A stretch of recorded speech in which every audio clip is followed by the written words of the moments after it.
So we're right between that house and this house.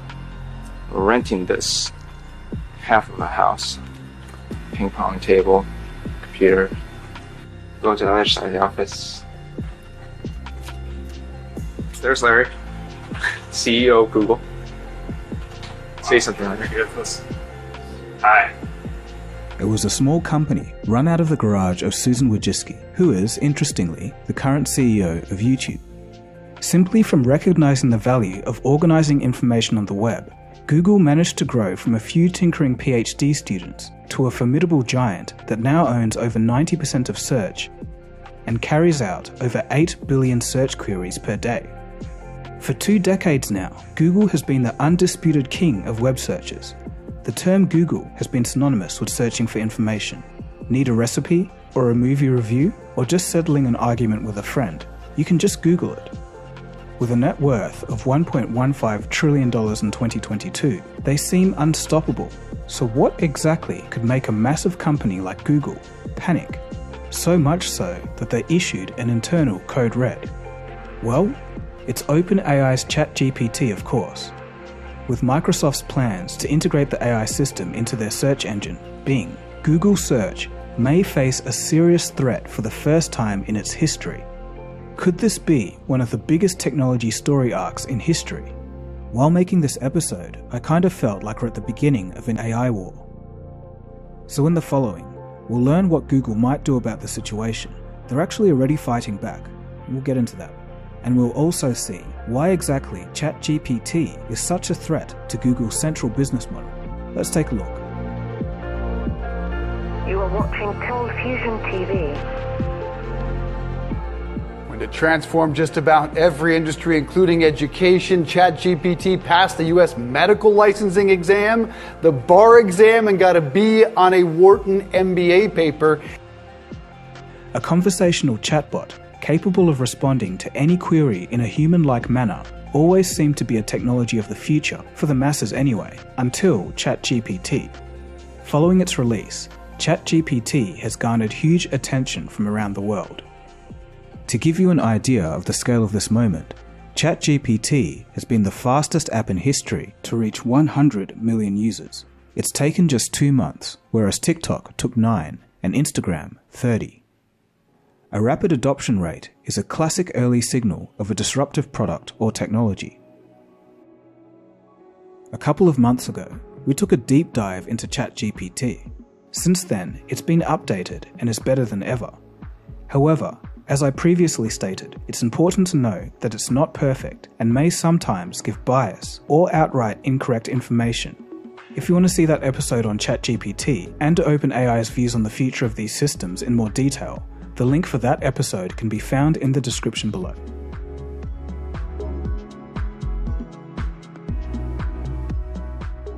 Microsoft is looking to capitalize, namely by putting this technology in their search engine, Bing. The massive implications of this will be discussed later in the episode. But for now, we've got to find out something. How did Microsoft and OpenAI get involved with each other in the first place? The alliance between the two started in 2019 when Microsoft invested $1 billion into OpenAI. This was very crucial for both companies. OpenAI needed some cash as well as the computing power of Microsoft's Azure cloud services. This allowed the AI research firm to scale and drastically reduce its operating costs. Microsoft, on the other hand, was able to acquire OpenAI's intellectual property portfolio in the process. In essence, Microsoft now has access to some of the world's best AI technology, giving it a competitive edge over other major players in the tech industry. Since then, Microsoft and OpenAI have been working together on various projects. And specifically, ChatGPT. CEO Satya Nadella is saying its impact will be, quote, at the magnitude of the personal computer, the internet, mobile devices, and the cloud.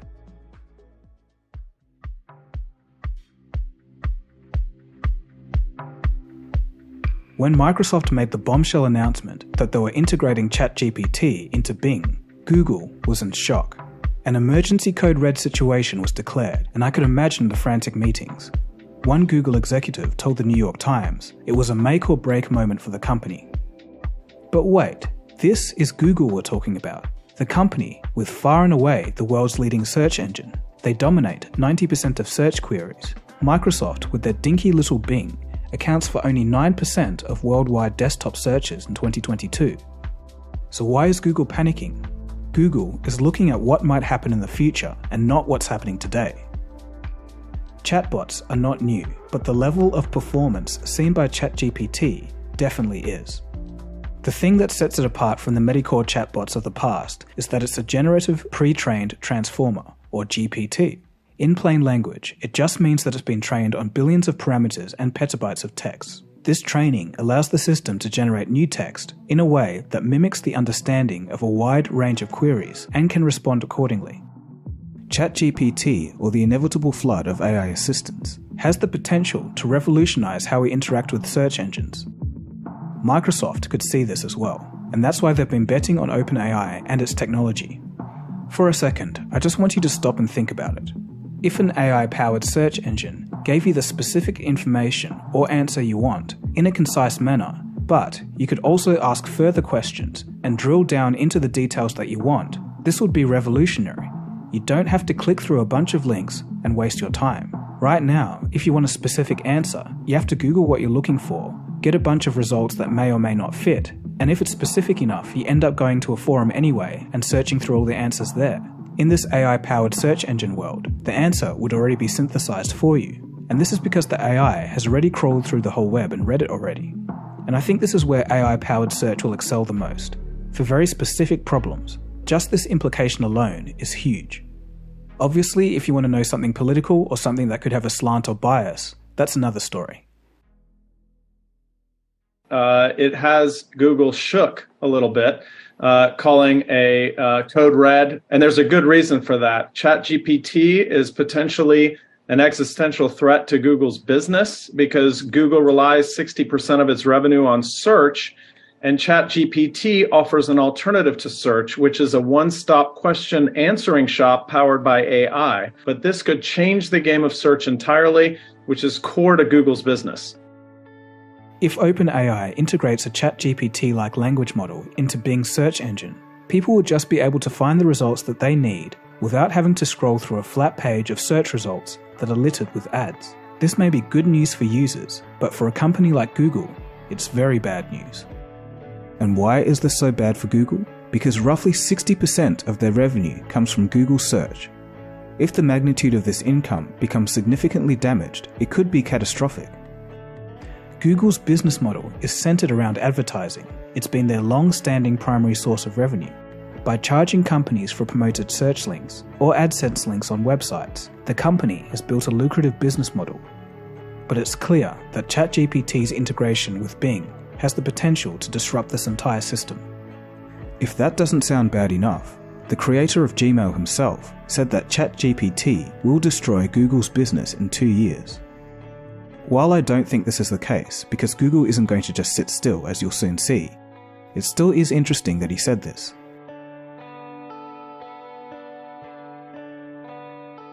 In January of 2023, the Department of Justice filed an antitrust lawsuit against Google.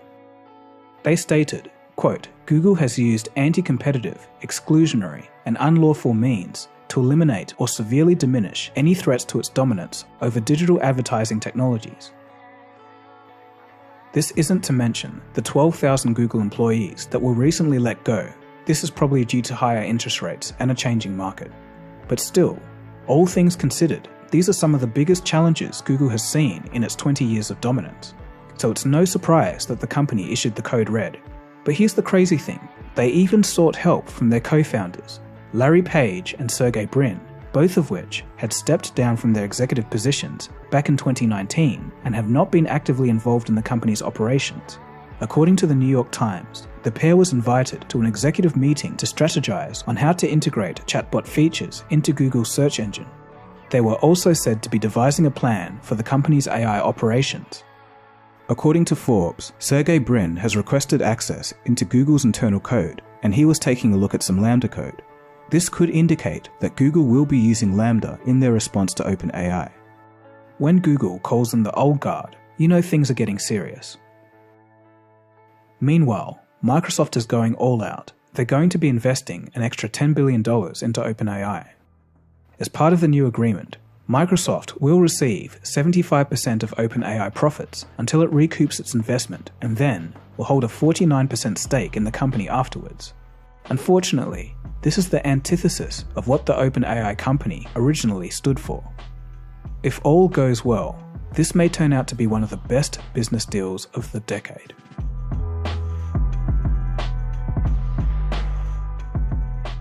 Right now, Chrome is the default option for Android, and Google pays Apple huge sums of money just to be the default option on iPhones and macOS devices.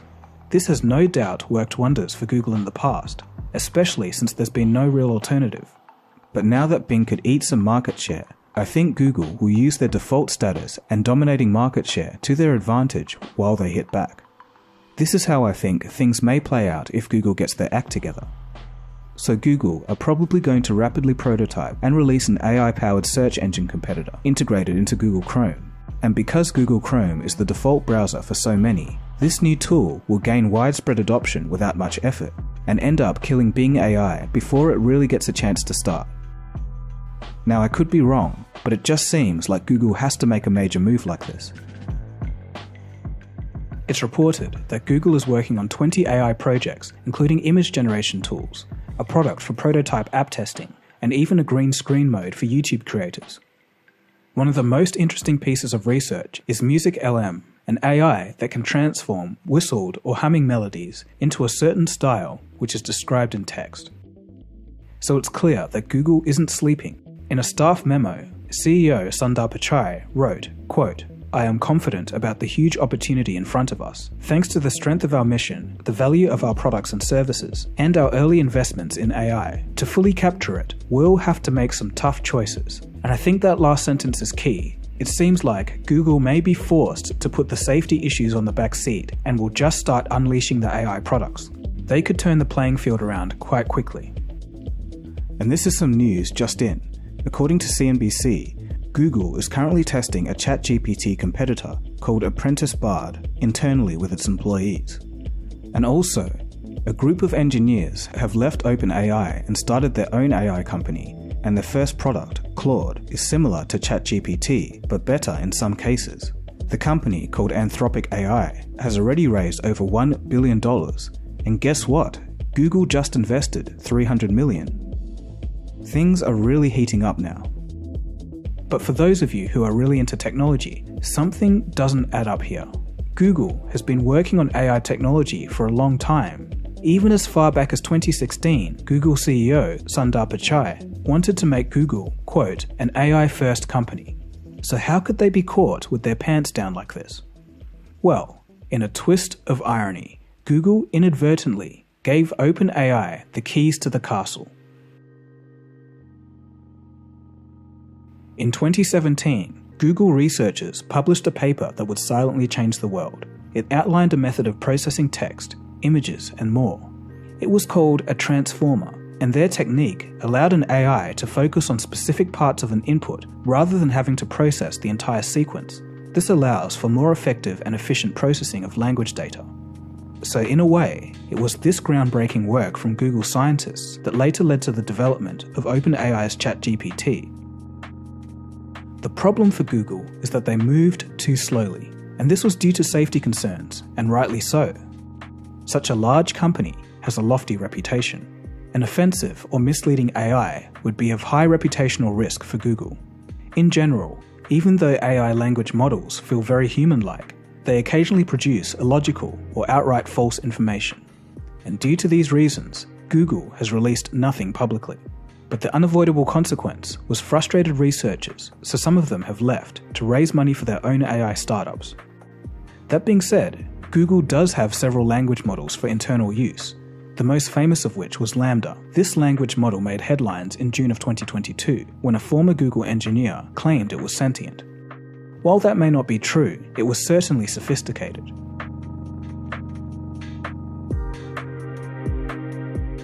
So let's wrap this episode up by taking a look at what we know so far about an AI-powered Microsoft search engine. Microsoft is expected to launch Bing with some ChatGPT features at the end of March. there is still some growing speculation about how the AI system will be integrated into the search engine. One possibility is that ChatGPT could allow users to just communicate with Bing in a more human-like way. You don't have to worry about keywords. You just ask Bing the question in the same way that you would ask another person. An anonymous Microsoft source told Bloomberg that more conversational and contextual responses to queries will win over users by providing better quality answers that go beyond links. Bing is about to get the features of DALL-E 2, that text-to-image generator that caused such a stir and kicked off this latest wave of AI art. This integration will allow users to type in text and generate images. This feature will be particularly beneficial for searches where images don't currently exist. Essentially, it will allow users to create new images on demand. Microsoft has said that they're working closely with OpenAI, so this feature doesn't generate explicit or inappropriate visuals. So, it looks like Bing is getting a major overhaul, with ChatGPT and DALL-E 2 features integrated. It sure is going to grab everyone's attention when it's launched. How exactly this pans out still remains to be seen, but I certainly am intrigued, and it will be interesting to see how this plays out. So we may be on the cusp of a new era in which the search engine that we know becomes a thing of the past. The digital directories of old will become the digital assistants of the future. So I'm going to make it clear, Google search isn't going anywhere anytime soon, but it's so interesting to think that there could be a legitimate contender around the corner, and from Microsoft Bing of all places. Just think, a year or two ago, no one would have seen this coming. It's just amazing how fast things are moving. So what are your thoughts? Are link-based search results going to expire? Do you think you're going to warm up to an AI bot serving you the information that you need? Will Bing become a verb? And finally, do you think Google will hit back faster than we all expect? Please let me know in the comment section. It's going to be an interesting discussion. Alright, so that's about it